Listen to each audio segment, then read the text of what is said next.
So while everybody is kind of figuring out the questions that they might ask, I'm going to include here our contact information. So if you want to reach out and get any additional information from me or from PJ or from Maj, here's our contacts. Also links to the appropriate websites for each of the presentations and the companies that you heard from today. We are recording this webinar, so we will be posting this on our website and social media, and we will also be providing copies to those who attended so that you can share. If there was some good information that you thought came out of this webinar, please don't hesitate to share this with everyone. I did see that Christy had a question, but I believe PJ answered it. So I didn't see any other questions. Does anybody want to chime in and discuss about what they saw today and maybe how that could be applicable in your line of work?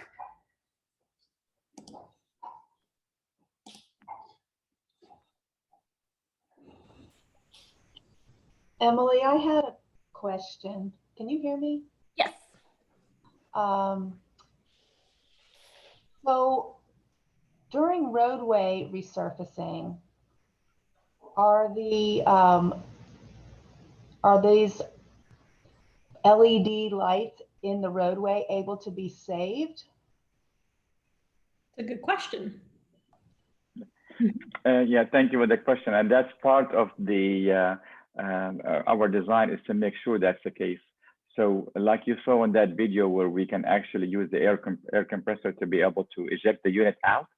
So now you're taking the actual component, and then all you have to do is the unit, we made it as a composite material, so it is recyclable. So when they mill the roadway, it will be milled, and then all they have to do is just to come back and buy a new cup and make the new core area and then place the unit back in that cup. So it is salvageable, but we are maintaining the ability to be able to do that. Now, and part also of our design, which I didn't touch base on, is the fact that the depth of the unit being 1.5 inches, we made it specifically that depth because at concrete structures, it is very challenging to actually put any RPMs or paint and or anything sticks at all. And it's constantly an issue of maintenance and constantly an issue of creating an unsafe conditions for installers and others. So now what we can do when you have that cup is a permanent cup actually in the concrete pavement in comparison with the resurfacing only with the life of the asphalt at that time, that cup will be the case. So that cup will stay there until you recycle it. It's a permanent structure. Oh, so exciting. Thank you. Any other questions? Yeah, go ahead. Oh, Porna, I'll do Randy and then I'll do you, okay? Hey, it's Randy. Really fascinating stuff, Maj. I think it's the LUX Solar system is definitely a forward thinking. And just a couple of thoughts I had, and you actually kind of answered part of the question with regard to having to remove them or replace them. But as we move towards making our streets safer, for instance, slower speeds, something we really have to consider as well is what's going to happen with the reconfiguration of a lot of these roads. Rather than just having them repaved and then you have the same thing, we're actually, I think a lot of cities and municipalities are going to look into reducing road sizes to reallocate some of that usable land for whatever purposes that may be. That said, it looks like these can be replaced pretty easily, but I think there has to be a tremendous amount of forethought, with just not only your DOT, but your local and state to figure out, hey, 10 years down the road, we may change this completely and we install this your product, but then it has to be all removed and whatnot. So it's just going to take a lot of forethought, I think. And then you talk about, connected and automated vehicles. What kind of impact are they going to have on road configurations or whatever they may have? There's a lot of questions out there with regards to that. But otherwise, yeah, I think it's great, and it's just definitely take a lot of thinking, forward thinking to figure out how to make sure that this type of improvement lasts and doesn't have to be redone over and over.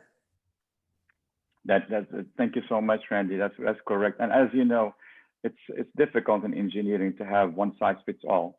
So you are 100% correct. I mean, some areas will be the case. It will be easier to implement, and some areas you have to think it through. I think a lot of talks, as we all know, about complete streets, and it is amazing. That's incredible. But I want you to imagine we're going to have, with complete streets, we're going to have parking, we're going to have bike lane, and we're going to have vehicles. And even though at low speed, the car is going to be opening the doors, and it's going to be many conflict points that's going to be creating.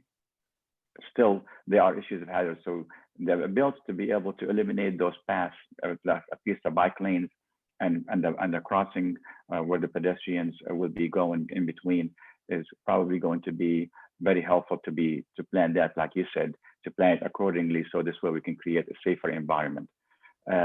Also something very critical, because I'm giving you just a little bit of information about what we've been working on. This is 6 years in the making. Is we are approved by the U.S. Fish and Wildlife, and there are many areas. As you know, the lights are turned off 7 months out of the year, and we have absolutely nothing. So this can create a safer environment for all, including animals, practically, to be able to see at that time, because you're going to be able to see anything in that way if there's any interruption into that path. So it is very 100% correct. It requires some thinking. Some things are straightforward, and some things are needs to be planned. But there's a lot of areas where we really need to implement to reduce crashes, because our goal is obviously everyone's goal is to find ways to be able to reduce those conflicts. Absolutely. Yeah, I had one real quick thing. I'm sorry on that. Is it looks like the basic the last three show with the lights that go into the actual road, but with the other type of lighting that may be more vertical, are there going to be any? Is it going to be able to communicate with? What I'm getting to is smart infrastructure. You talk about complete streets. We could look at called smart streets. You're going to have a lot of different things that are going to be talking to each other, kind of different, than it used to be. You're going to have sensors. You're going to have all that. So, as part of your product, are you going to look into how to have some of your equipment communicate with other infrastructure? I mean, we're talking pretty far out here, but it's just with connected vehicles. I'm just curious how that would, if you even have any plans to have any more communication within your devices with other infrastructure. Actually, Randy, it is happening right now. It's not far out. We are already established a system. We tested it with the Florida Turnpike for incident management. So our units, we tested them, we connected them to the RTS cabinet, and then from the central office, or central station, we have tested it where they can go and activate the lights if they want to be steady or flashing yellows or red. So this way it will immediately warn vehicles that there's a crash ahead or whatever application. So we already have that in place. We have, where there's a project that we're working on with a company at HNCB. It's out of, the project is in a tunnel in Fort Lauderdale, where they don't have any room to do anything. So they're going to use the lights to activate when there's a problem in the tunnel. So we're going to be connecting them from outside so they can be activated. So the activation and the way to be able to allow the lights to be at any colors that needs to be done, and everything is taking place, that's happening right now. We are already doing that. We also have tested with the railroad that the ability to be able to activate the lights when the system comes on at the same time. School zones, we have had discussions about when the school comes in, we can also activate the lights because we have the wire system. That's all, but it has to be done with the wire system, which is we already done that because we want it day and night, and we want it to be bright enough to be doing obviously during the day. So no, it is happening, and we already have it, and it's available right now. So that's awesome. So it sounds like you're already addressing congestion management, enhanced safety features as far as not just the bicycle pedestrian. That's really cool. Great, thank you. Yes, sir. Thank you. Thank you, Maj. That's a great answer. That your technology is already integrated into a smart city type of capability. Porna, I knew you had something to add, so go ahead. Thanks, Emily. Mine wasn't really a question. It was really more of a comment. I really love this product, Maj. And I know there are a lot of RFBs and PHBs, in fact, more PHBs that are coming on board within District 5. And I know District 7 is expanding as well. So I can see how this product can complement, those efforts and really help with conspicuity, which is, I mean, we do have a problem with nighttime pedestrian bike crashes. So I hope you connect with District 5 and District 7, and I'd love to see this move forward. Thanks. Thank you so much, Corinne. I mean, this is really fantastic. Great news. I mean, makes me feel happy that we're all in this together, doing the right thing and trying to find ways to be able to reduce crashes on our streets and highways. It's our responsibility, all of us, obviously. Yeah, and I'll definitely talk to them about it. Through the work that I'm doing with them. But yeah, I hope you make better connections here too. Thank you. Thank you. So Porna, it'll actually be good for you to know, and for everybody listening, we actually had a presentation to the state safety officer, who is Brenda Young, who is one of Bike Walk Central Florida's board members. And she really enjoyed the product and is currently making her way around the state, talking to the different safety offices in the different FDOT districts. And it was brought up that the PHBs that were recently installed on OBT 441 at Holden and the two subsequent are getting an in-road lighting treatment.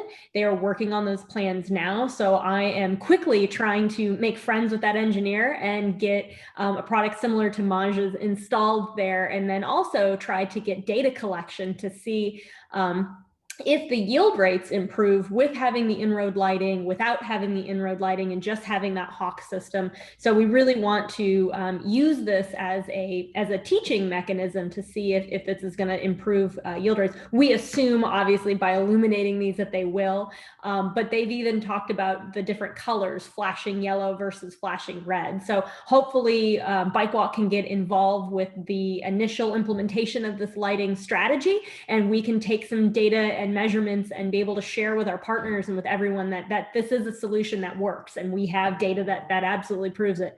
I know Maj has data that proves it, but we also need to have it here, and I think it's really, really important to do that on our Central Florida roads as well. Dory, I believe you had a question that you typed into the chat. I didn't know if you're still on, if you wanted to ask PJ directly, or if you wanted to communicate with him outside of the webinar. Oh, I'm totally fascinated. Hi, can you hear me? Yep.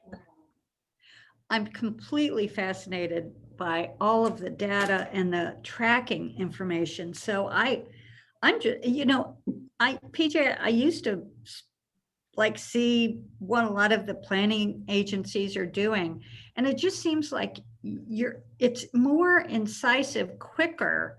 I don't know. This is different how you've organized this, I imagine, or is it not? Tell me.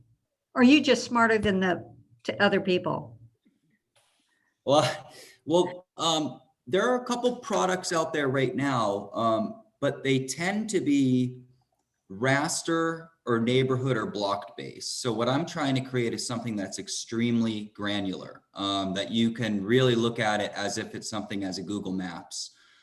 So when you're looking at exports of, I'm not going to name any of the other products, but one of the big things that we do with Wave is the quality of the underlying data. So you can see that the 21,000 points of interest, we actually quality assured that against zoning files, the property appraiser database, and also Google Maps. And we were able to find errors in all three of those other databases by conglomerating them together. And I call that microdata. So microdata, everyone talks about big data, but you can't have big data platforms that really do what they need to do unless you can verify that microdata is really there. So I started my company in September, and really through this month, it's all going to be quality assurance, research and development, and Wave, which I showed about 3%, maybe 5% of what it does here. It's going to be available in December.